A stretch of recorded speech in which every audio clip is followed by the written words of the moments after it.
Pues muy bien, amados hermanos, sean bienvenidos, qué alegría estar aquí con ustedes. Y bueno, pues el tema del día de hoy es el dilema de la fe, tratar de entender la salvación y su relación con el discipulado, ¿no? ¿Qué relación hay ser salvo y ser un discípulo de Jesucristo? Y el texto base es Mateo 28, 19, 20. Mateo 28, 19, 20, que dice, por tanto, id y haced discípulos a todas las naciones, bautizándolos en el nombre del Padre, y del Hijo, y del Espíritu Santo, enseñándoles que guarden todas las cosas que os he mandado, y aquí, yo estoy con vosotros todos los días hasta el fin del mundo. Amén. Bueno, podemos observar aquí algunas palabras clave. El Señor busca, le da el mandato a su iglesia y le expresa que busca discípulos, ¿verdad? No simpatizantes, no gente que se agrade nada más de forma externa o de forma positiva con Jesucristo, sino busca discípulos, ¿no? Discípulos. Un discípulo es aquel que sigue las enseñanzas de su maestro, ¿no? Y nos insta a que se ha enseñado, que la iglesia enseñe, que es importante que se guarden todas las cosas que él ha mandado, ¿verdad? Que él ha mandado.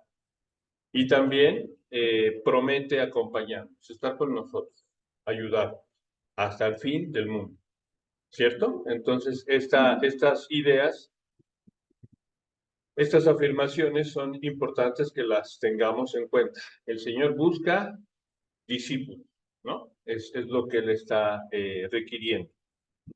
Y que estos discípulos guarden todas las cosas que Él ha mandado. Amén, hermanos. ¿Sí?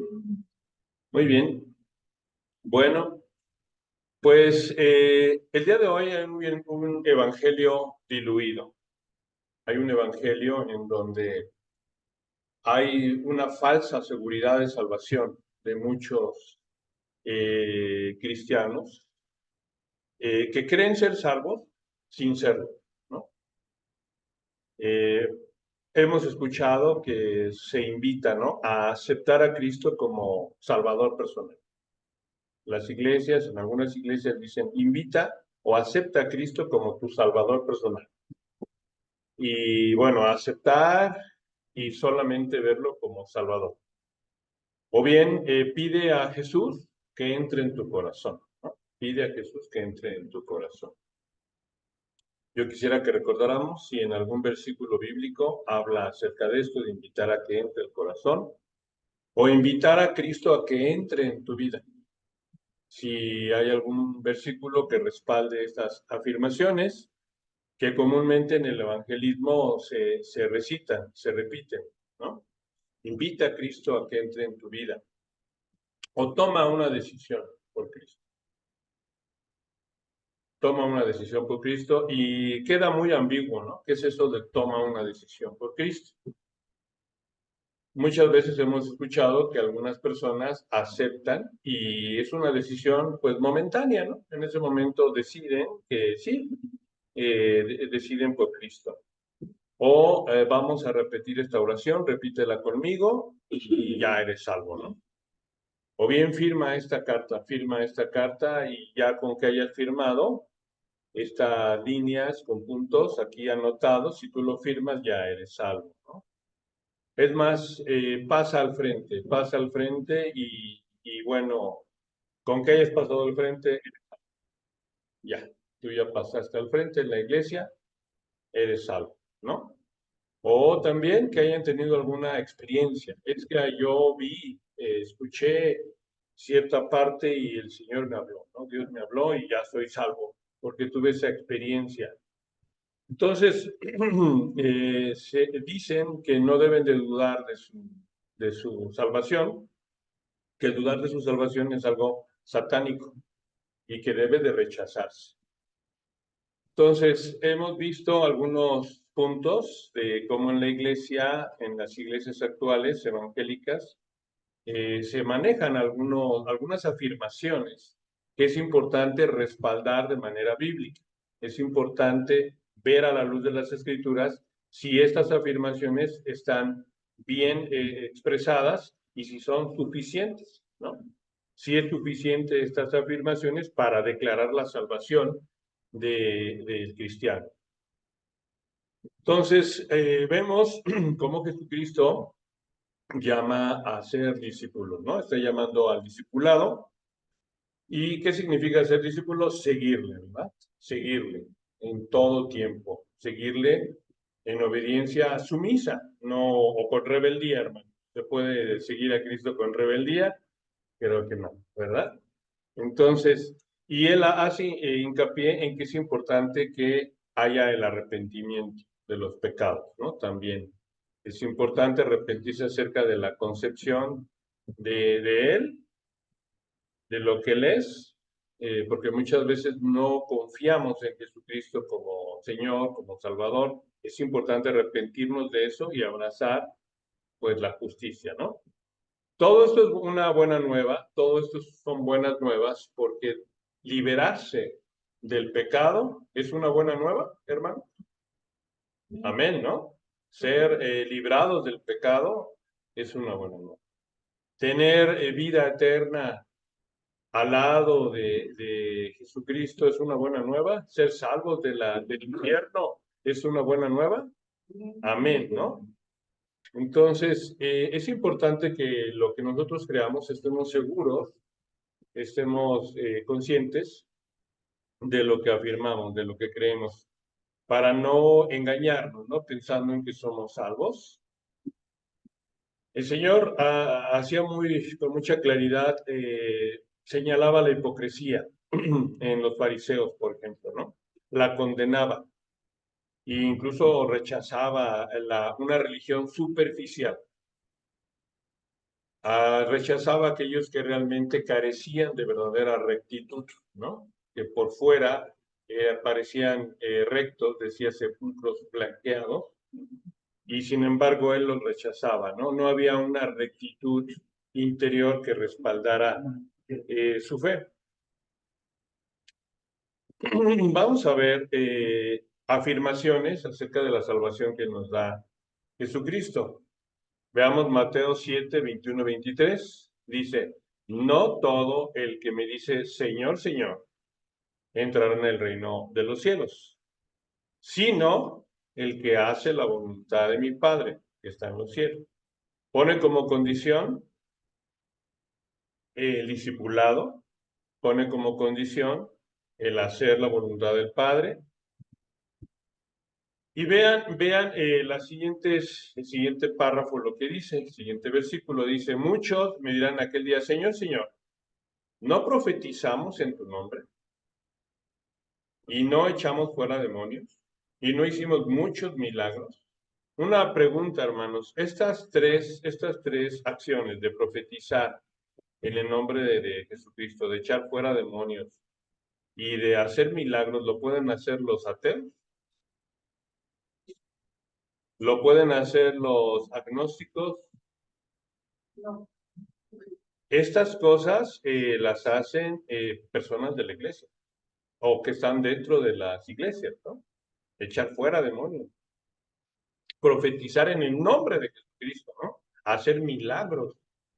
Personas que están dentro de las iglesias. Un ateo nunca va a decir Jesucristo, ¿verdad? No va a mencionar nada, no va en su nombre a echar fuera demonios. ¿Y qué afirma él? Nunca os conocí, apartados de mí, hacedores de maldad, ¿no? Entonces, hacer pecado es hacer el mal. Aunque tengamos una profesión de fe, digamos, solamente de palabra, si no está respaldado con hechos, pues, y nuestra vida refleja pecado, en nuestra vida hay maldad, no nos conoce el Señor, ¿no? Entonces es importante que nosotros veamos que no nada más es el hecho de conocer, ¿no?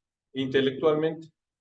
Puede haber teólogos muy, como Satanás, ¿verdad? Un teólogo muy bueno que se ponía a debatir con Jesucristo, ¿no? Se ponía a debatir, incluso los fariseos eran maestros de la ley, ¿no? Y sin embargo no alcanzaban a comprender las cosas cabalmente. Él hablaba de arrepentimiento de pecados, por ejemplo. Él hablaba de un cambio de vida o de un nuevo nacimiento. Hablaba de una entrega, de un compromiso completo.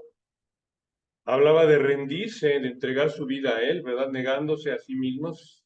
Y Él hablaba acerca de hacerlo a Él Señor, ¿verdad? Ustedes me dicen, maestro, me dicen Señor, dicen bien porque lo soy, ¿no? Entonces Él hablaba acerca de que efectivamente había que entender muy bien los conceptos para estar en la fe. Sin embargo, se habla acerca de otra cosa, la gracia. La gracia hay que entenderla también muy bien. ¿Qué significa gracia? Gracia significa licencia para pecar. Con que nosotros creamos los hechos de Jesucristo, estamos libres de la obediencia, estamos libres del discipulado, estamos libres por su gracia de vivir como queramos. Y entonces podemos eliminar la santificación. Dice el Señor, sed santo, porque yo soy santo, ¿no? Está dando un mandato claro, sed santo. Él pide santidad, pide arrepentimiento. ¿Se podrá eliminar la santificación de la salvación? No, ¿verdad? Entonces, esa fe que algunos tienen por haber hecho una oración del pecador, por haber tenido una experiencia, por haber pasado al frente, por haber tomado una decisión momentánea, su fe es estéril, no muestra fruto, no muestra evidencias de que realmente sean salvos, ¿no?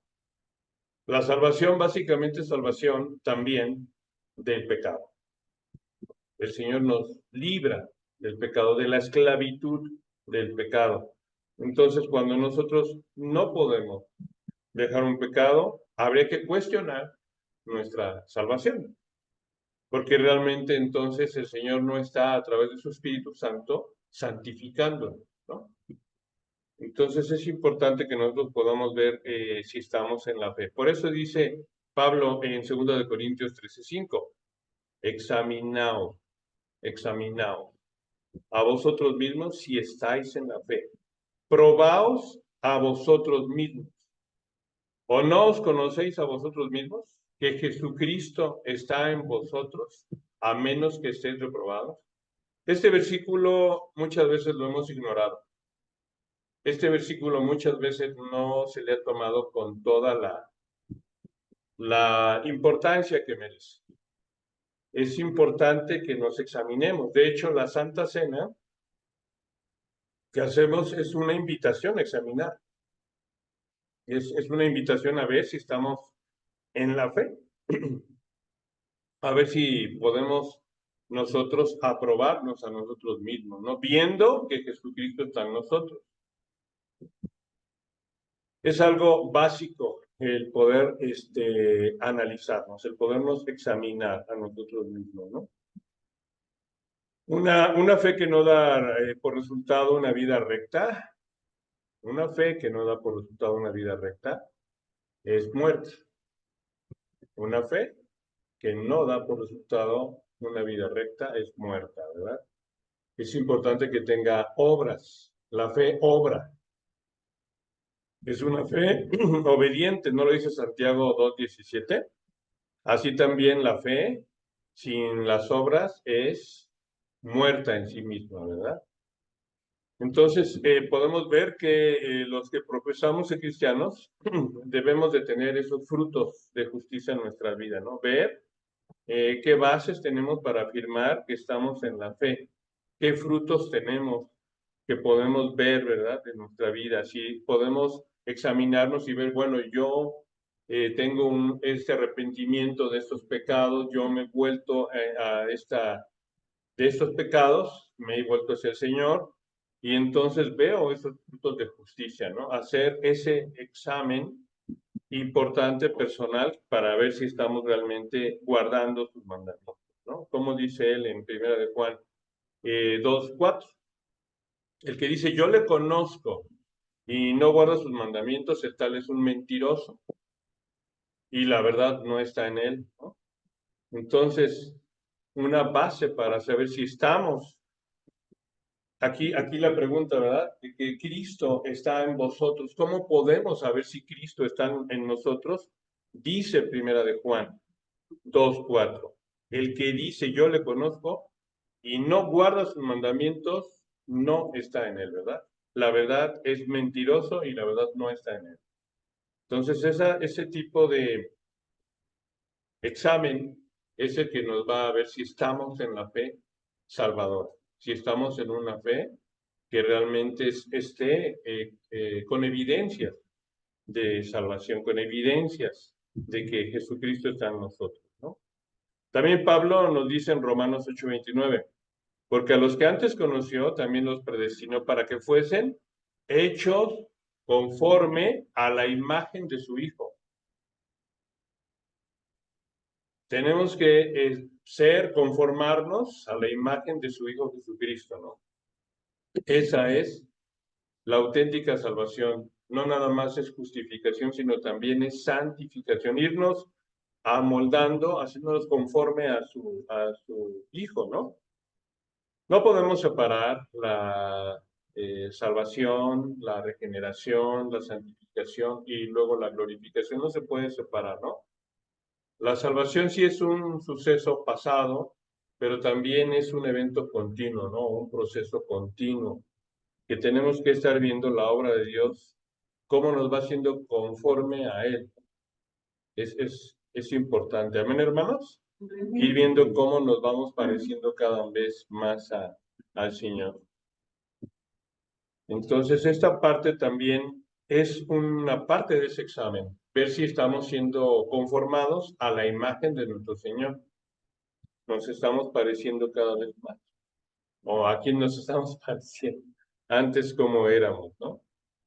Pablo también en 1 Corintios 3:3 dice, porque aún sois carnales, pues habiendo entre vosotros celos, contiendas y disensiones, ¿no sois carnales y andáis como hombres? Bueno, aquí hay un punto interesante. Al parecer, hay dos tipos de cristianos, carnales y espirituales. ¿Será eso cierto, hermano? ¿Será cierto? Bueno, pues es un tema un poco debatible, ¿verdad? Pero es lógico que alguien, un nuevo cristiano, no va a tener una vida cambiada completamente de la noche a la mañana, ¿no? En muchos de los casos no va a ser así. Todavía vivimos en esta carne y está el pecado presente en nosotros y es todo un proceso de santificación, ¿verdad? Que no se alcanza a la perfección en nuestras vidas, vamos a seguir cayendo. Pero es muy diferente el que sea un avance progresivo a que se permanezca en el pecado, ¿no? Permanecer en el pecado continuamente, eso es lo que no es de un cristiano. Hay madurez, hay crecimiento dentro del cristiano, sí es cierto, a lo mejor un cristiano carnal, por llamarlo de alguna forma, no es un cristiano maduro todavía, pero no puede permanecer en el pecado continuamente. Entonces tampoco, digamos, soy un cristiano carnal y así estaré toda mi vida y yo soy salvo aunque yo sea un cristiano carnal, ¿no? Soy un cristiano carnal y así me quedo y así soy porque soy salvo. ¿Es correcto esto? Podemos ver que hay iglesias que hacen separación, hay teologías incluso que separan la salvación del discipulado. Una cosa es la salvación y otra cosa es el discipulado. Puede ser creyente, pero no necesariamente discípulo. Podemos solamente ser creyentes de afirmaciones de verdades acerca de Jesucristo, pero no ser discípulos y aún así ser salvos. ¿Esto será correcto, hermano? No, ¿verdad?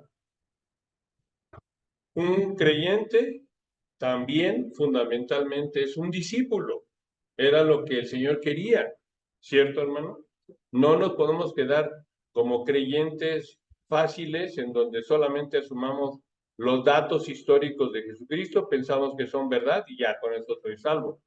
No, sino realmente ir hacia el discipulado, hacia la conformación, como hemos estado viendo, acerca de Jesucristo, que Él vaya formándonos, que Él vaya convirtiéndonos.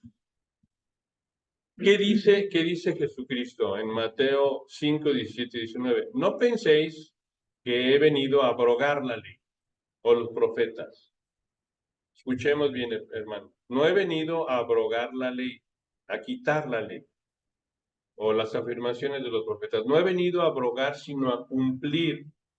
Porque de cierto digo que hasta que pase el cielo y la tierra, ni una jota ni una tilde pasará de la ley, hasta que todo se haya cumplido. De manera que cualquiera que quebrante uno de estos mandamientos muy pequeñitos, y así enseña a los hombres, muy pequeñito será en el reino de los cielos. Mas cualquiera que los haga y los enseñe, este será llamado grande en el reino de los cielos. El Señor no está quitando la ley, no está diciendo, tienen permiso de no cumplirlo, viven en la gracia y a partir de ese momento no es necesario que ustedes cumplan con la ley. Yo ya la cumplí por ustedes y no es necesario que ustedes la cumplan. ¿Está diciendo eso, hermano?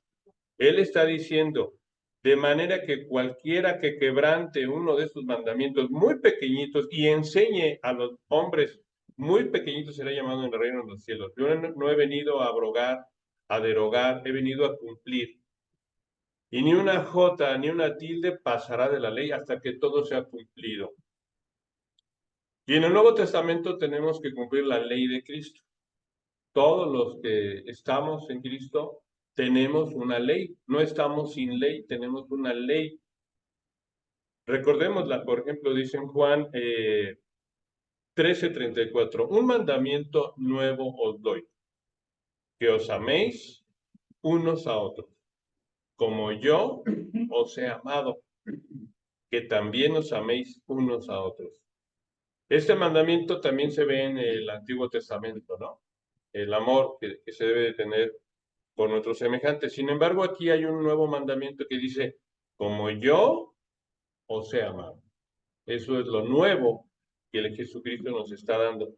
Entonces, nosotros no estamos sin ley, nosotros no estamos exonerados de cumplir con la ley. Al contrario, como hemos visto, el Señor quiere que nos vayamos pareciendo cada vez más a Él a través del proceso de santificación y Él nos enseña que como Él nos ha enseñado, ¿no? Como Él nos ha amado. No, el estar en la era de la gracia no significa estar en la era del pecado, que podamos pecar impunemente. ¿Qué haré? Porque estoy en la gracia, pecaré, como dice Cristo. No, ¿verdad? Como dice Pablo, perdón. No, ¿verdad? De ninguna manera, dice él. Entonces, no son excluyentes la gracia y la obediencia. No son excluyentes mutuamente la gracia y el discipulado. O si son mutuamente excluyentes, se excluyen uno al otro. Estamos en la gracia y entonces el discipulado lo podemos hacer de lado. No, ¿verdad? Entonces, tenemos una ley que cumplir, que es la de Cristo, y no podemos entonces estar pensando en que estamos libres de cualquier ley. Sin embargo, hay evangelios que el día de hoy se diluyen, que esos sí son otros evangelios. Vean lo que dice Pablo en Gálatas 1, 6, 8. Estoy maravillado que tan pronto os hayáis alejado del que os llamó por la gracia de Cristo, para seguir un evangelio diferente, para seguir un evangelio diferente. ¿Cuántos evangelios hay, hermano? Uno, ¿verdad? solamente un evangelio de salvación. El que sea diferente no es evangelio, no es salvación. No que haya otro. Aquí lo afirma el mismo Pablo. No que haya otro evangelio, sino que algunos os perturban y quieren pervertir el evangelio de Cristo.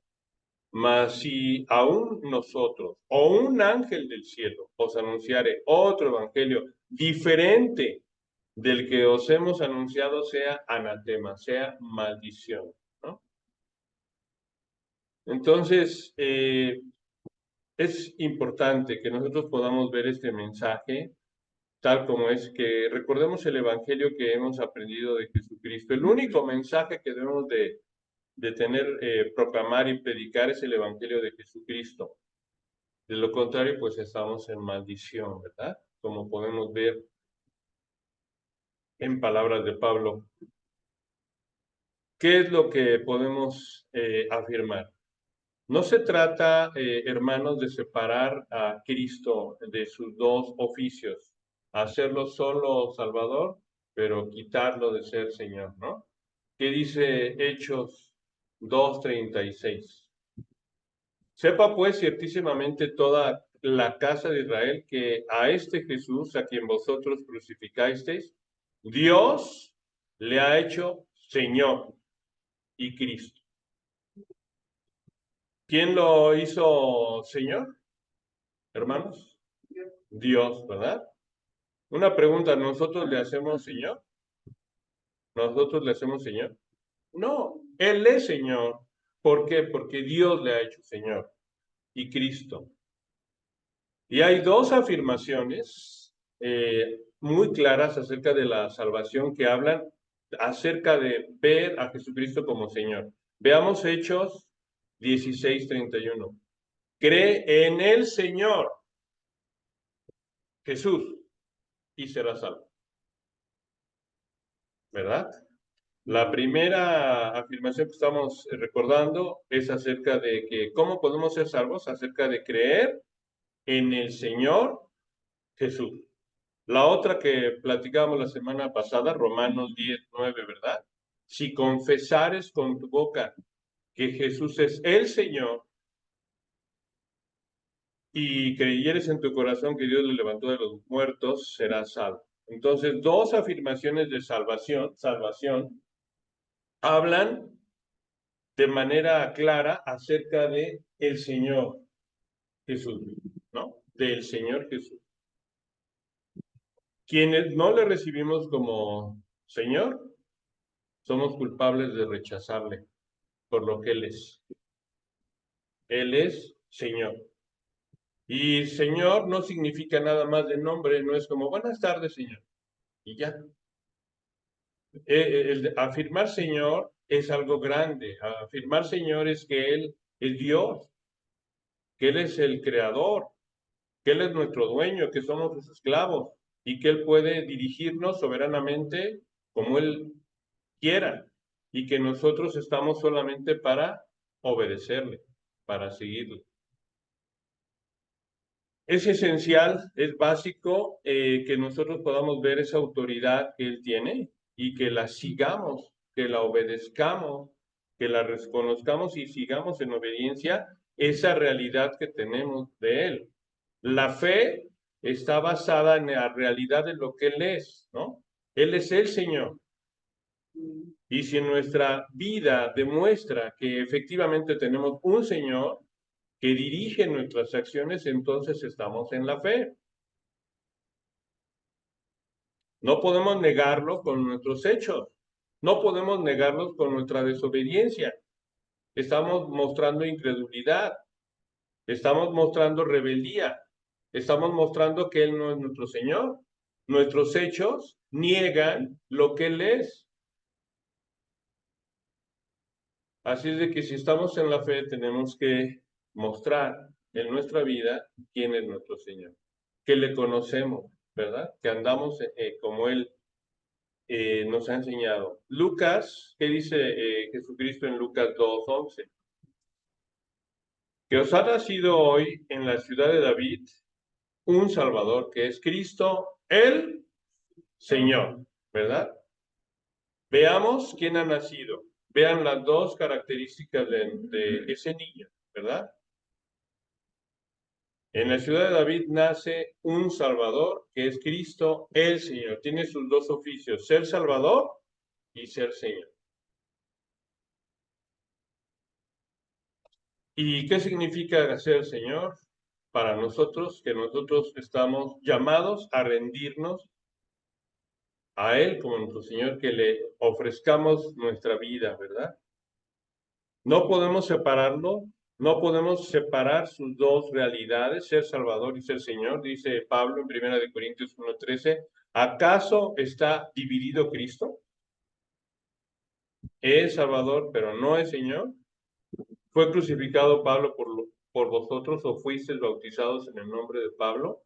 No podemos seguir el evangelio de otras personas, sino de Cristo, ¿verdad? El evangelio de Jesucristo. Entonces, Él es tanto Salvador como Señor.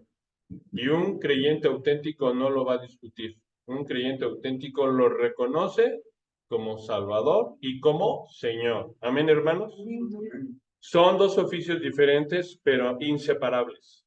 Inseparables. No podemos tener un Cristo dividido. Nada más lo tomo como mi Salvador, pero no como el Señor de mi vida.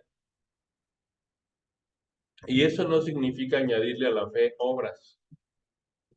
Eso no significa añadirle a la fe obras. Eso significa realmente respaldar que Él es tu Señor, el Señor de tu vida, de tus acciones, de tus hechos, de lo que tú piensas, haces, crees, vives en la fe de Él, ¿verdad?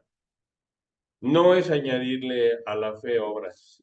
Es una fe que obra, es una fe que salva a través de seguir las enseñanzas de Jesucristo.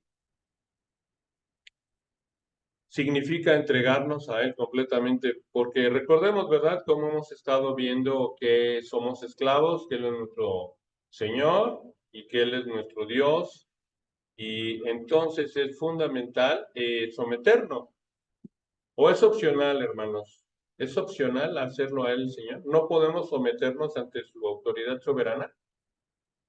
No, ¿verdad? Tenemos que someternos. Vean lo que dice Él cuando no nos sometemos. Mateo 15, 7, 9 dice, hipócritas, bien profetizó de vosotros Isaías, cuando dijo, este pueblo de labios me honra, mas su corazón está lejos de mí. Y vean la siguiente afirmación, pues en vano me honran. ¿De qué sirve honrarles si solo es de palabra? De nada. Dice el Señor que es en vano. De nada sirve. ¿Hay salvación? ¿Qué dice el Señor? En vano me honran. Solamente de labios, ¿verdad? Podemos ser cristianos nominales. De nombre, acudimos a una iglesia, como soy de una denominación evangélica, como soy miembro de la iglesia, soy salvo. He acudido a la iglesia los domingos, me reúno a oración, como participo en una iglesia, soy salvo. ¿No? No basta, hay muchos, dice el Señor. Dice el Señor que ancha es la puerta y espacioso el camino, ¿verdad? Y lleva a la perdición. Y que muchos entran ahí. Y esos lugares grandes, donde hay mega iglesias de Satanás, tienen el nombre arriba Cristo. Van a la iglesia, dan mucho dinero por su avaricia, porque esperan recibir grandes cantidades de vuelta. Es la avaricia lo que les hace desprenderse de más. Quieren que el Señor, así, si tú siembras, vas a cosechar, vas a recibir, ¿no? Son espacios grandes, caminos grandes de perdición, iglesias grandes, mega iglesias, en donde dice Cristo arriba, dice salvación, y ahí vamos engañados, ¿no? Dice, pero su corazón está lejos de mí. En vano, me honran. No hay nada. Señor significa que es nuestro dueño, que es nuestro Dios, que es nuestro Señor, Él es eterno, todopoderoso, soberano. Y nosotros, si somos sinceros, nuestra vida se va a mostrar con que le sigamos humilde, obedientemente a sus preceptos. Es importante que nosotros podamos reconocer que eres el Rey de Reyes, ¿verdad? Señor de señores. Y no nada más hacerlo pues de manera de una profesión de fe verbal, sino con nuestras vidas, con nuestros que no seamos condenados, ¿verdad? Porque él condena, como hablaba de los fariseos, ¿no? Sepulcros blanqueados, decía, de labios me honran, pero sus corazones pues están lejos de mí. Que era lo que al contrario él le decía a todas las multitudes. Recordemos otra vez este versículo. Lucas 14, 25, 27. Grandes multitudes iban con él. Vean, recordemos lo que decían las grandes multitudes. Y volviéndose, les dijo, si alguno viene a mí y no aborrece a su padre, a su madre, y mujer, e hijos, y hermanos, y hermanas, y aún también su propia vida, no puede ser mi discípulo. Y el que no lleva su cruz y viene en pos de mí, no puede ser mi discípulo. Vean las condiciones del discipulado que él está delimitando.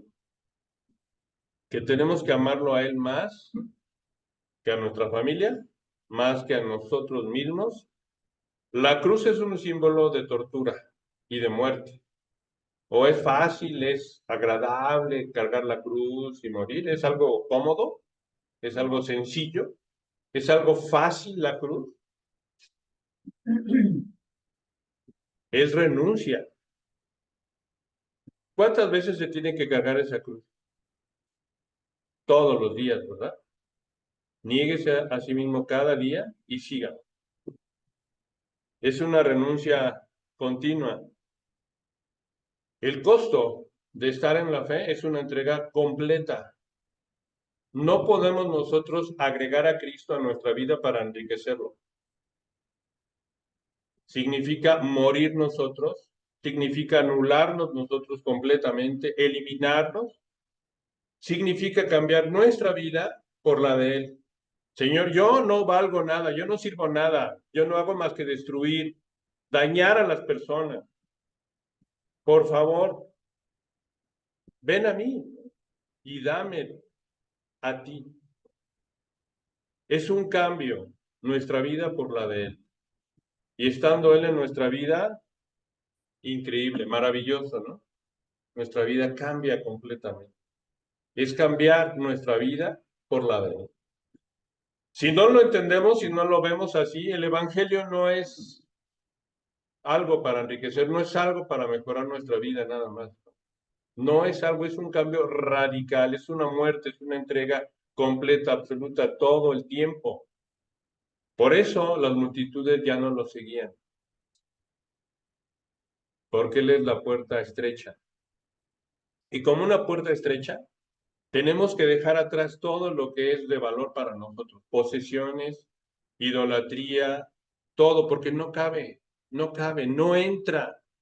Si queremos que entre todos nuestros ídolos, no vamos a poder entrar a la salvación. En la puerta cabe el pecador más grande, pero solo él, no sus posesiones, no sus cosas. Es una renuncia a todo, dejarlo atrás. Todo dejarlo atrás. Es un costo muy alto. Es gratis, pero nos cuesta todo. Es una entrega completa. Por eso muchos no entienden por qué el cristiano todo el tiempo está en el Señor. Porque en el momento en que no estás con el Señor, ¿con quién estás? Con la carne, con las cosas del enemigo, con el mundo, con los afanes de la vida, con los afanes de la vida. Entonces, es un costo altísimo que daba a las multitudes.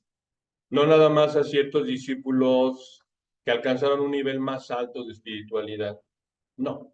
para todos, y las grandes multitudes lo dejaron. Y decía él, ¿ustedes también me van a dejar? Afortunadamente Pedro decía, Señor, ¿y dónde más iremos?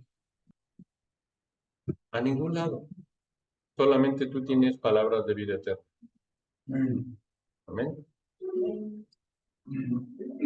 ¿Podemos seguir en el pecado? Vean lo que dice el Señor. ¿Podemos seguir en el pecado? Vean lo que dice el Señor. Mateo 9:13. Porque no he venido a llamar a justos, sino a pecadores, al arrepentimiento. Él no nos quiere que nos quedemos ahí en el pecado, ¿o sí, hermano? Él llama a los pecadores, pero ¿a qué los llama? Al arrepentimiento. Entonces, ¿podemos creer en Cristo y ya creí, ya pasé al frente y ya soy salvo? No. Yo ya dije la oración del pecador y puedo seguir con mi vida igualita que antes de conocer al Señor. No. Aquí dice él, no he venido a llamar a justos, sino a pecadores, que se confiesan como pecadores, pero los llamo al arrepentimiento. Entonces, no hay dos clases de cristianos, creyentes únicamente y verdaderos discípulos por otro, ¿no, hermano? Solamente hay una clase de cristianos, discípulos. Amén, hermanos. Amén. Es importante que nos neguemos a nosotros mismos. Ese costo es fácil negarnos. O sea, yo creo que cualquiera que entienda el Evangelio bien tiene que calcular el costo. Es decir, eso significa que yo pierdo mi vida tal y como es. Morir a mí y volverme al Señor. Es radical. Es radical. Y es la única forma que tenemos de tener una vida diferente. Es una forma de que podamos tener la salvación, la única forma, ¿verdad? El llamado al Calvario por parte de nuestro Señor Jesucristo es al discipulado. Quiere discípulos, seguidores. Quiere gente que se entregue completamente a Él, ¿verdad? Que se niegue a sí mismo y que se arrepienta. Es así como nos convertimos en cristianos. Es así como nos convertimos, ¿verdad? A Él. Muy bien, también afirma Pablo, ¿verdad? En 2 Corintios 12:9. Pero él me dijo, bástate mi gracia, porque mi poder se perfecciona en la debilidad. Por tanto, de buena gana me gloriaré más bien en mis debilidades, para que repose sobre mí el poder de Cristo. La gracia bien entendida, la gracia bien entendida no es libertad para pecar. La gracia bien entendida no es licencia para seguir siendo lo que éramos antes. La gracia es el poder de Dios, es el poder de Dios para poder cumplir con los deberes del nuevo pacto, ¿no? Con los deberes que el Señor nos da. Amén, hermanos.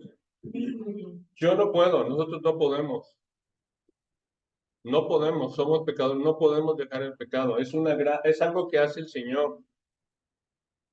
Somos débiles, somos imperfectos, somos pecadores, pero cuando lo reconocemos así, entonces, y el Señor está en nosotros, ahora sí, ¿verdad? Podemos ver cómo Él nos da, nos empodera a través del Espíritu Santo, nos capacita para que podamos obedecer.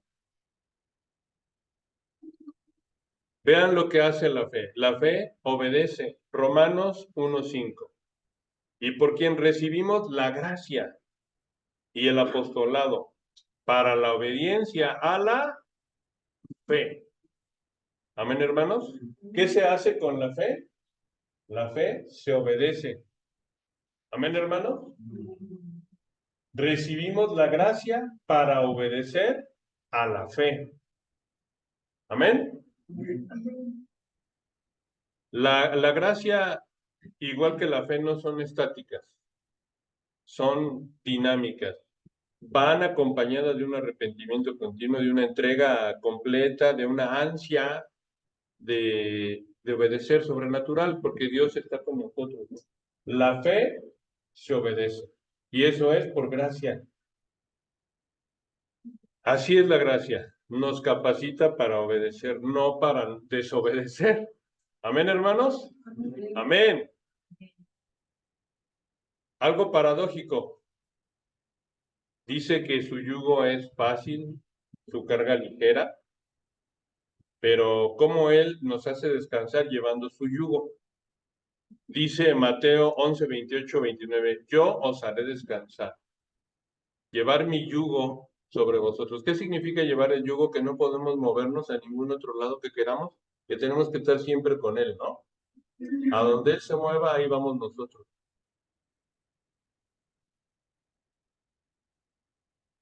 Santiago 2, 22 y 24. ¿No ves que la fe actuó juntamente con sus obras? ¿No ves que la fe actuó juntamente con sus obras?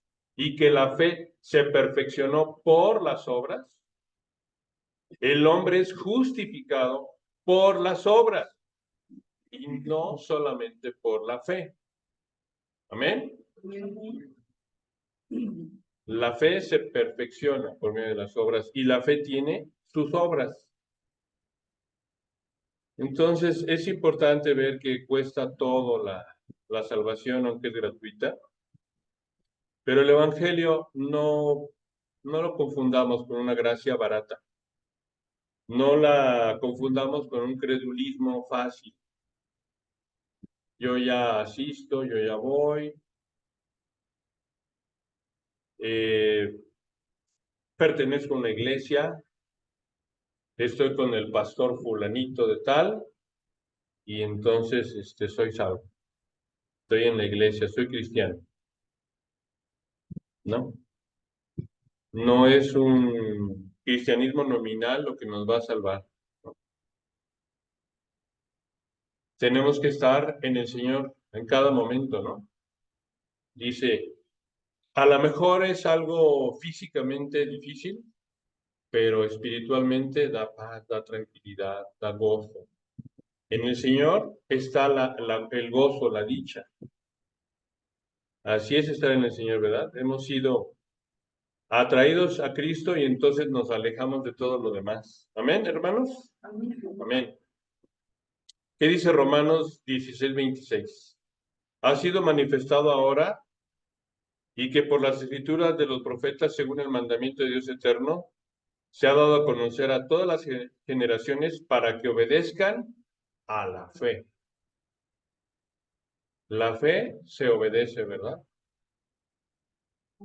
Para que obedezcan a la fe. La verdadera fe no es pasiva, es obediente. La verdadera fe nos lleva a actuar, a obedecer. Siempre se equipara fe y obediencia, ¿o no lo ves, hermano? En las escrituras, fe y obediencia van siempre de la mano. Y eso no significa que la salvación sea obra.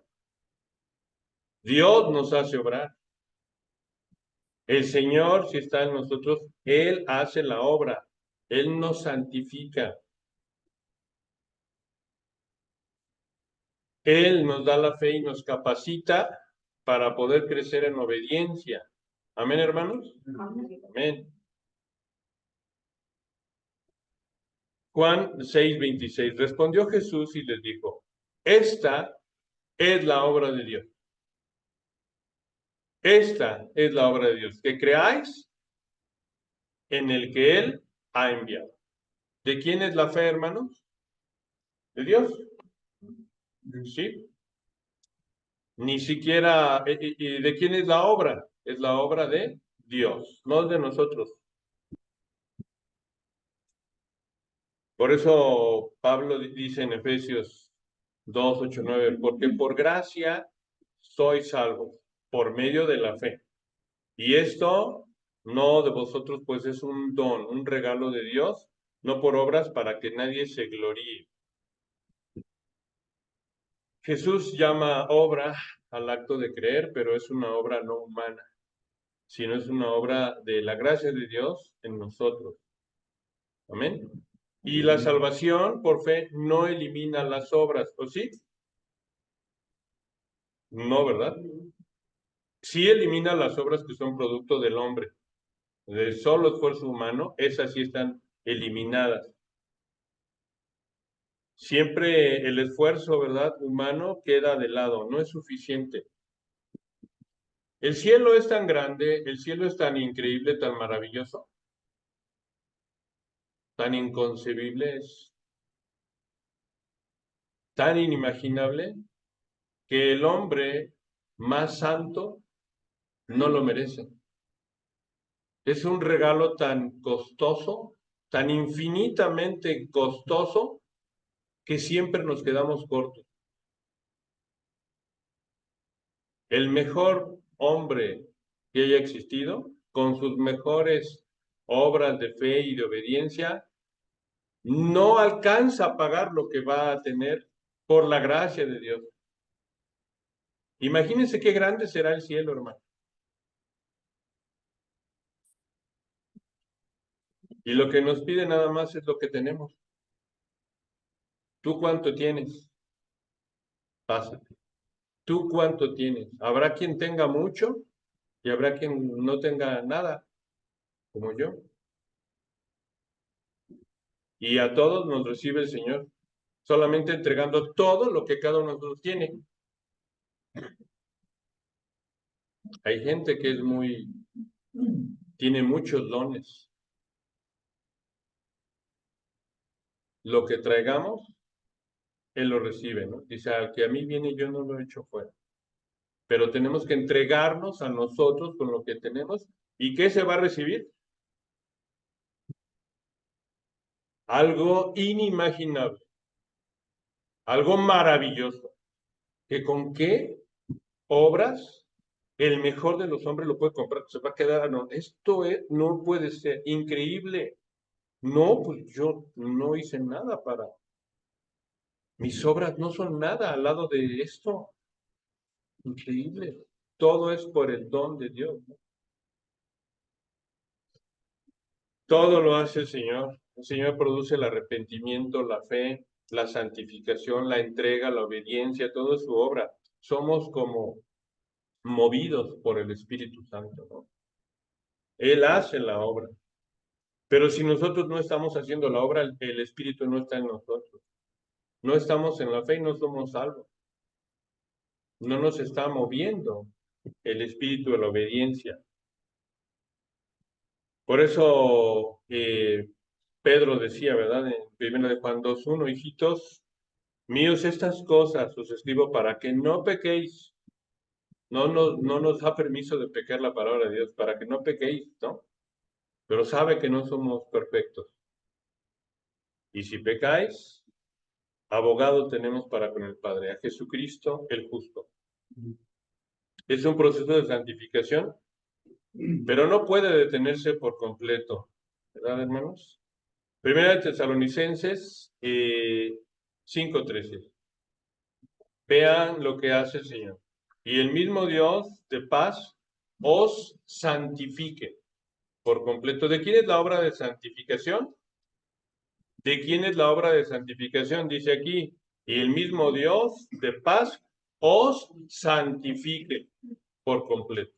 No es nuestra obra la santificación, es el Señor el que está haciendo esa santificación en nuestra vida, y que todo vuestro ser,